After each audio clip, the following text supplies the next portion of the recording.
बाप और बेटे और रूह कुदस के नाम में आमीन। वो रोटी और मैं लाया।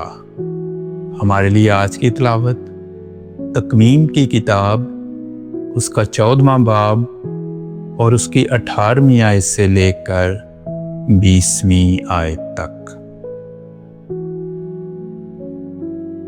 और मलकी सादिक शालीम का बादशाह रोटी और मैं निकाल लाया, क्योंकि वो खुदा ताला का काहिन था।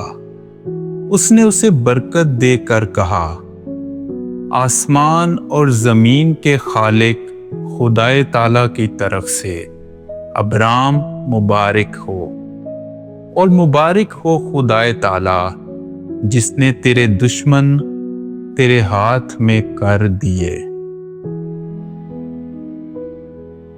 पाक कलाम के पढ़े और सुने जाने पर खुदा की बरकत हो।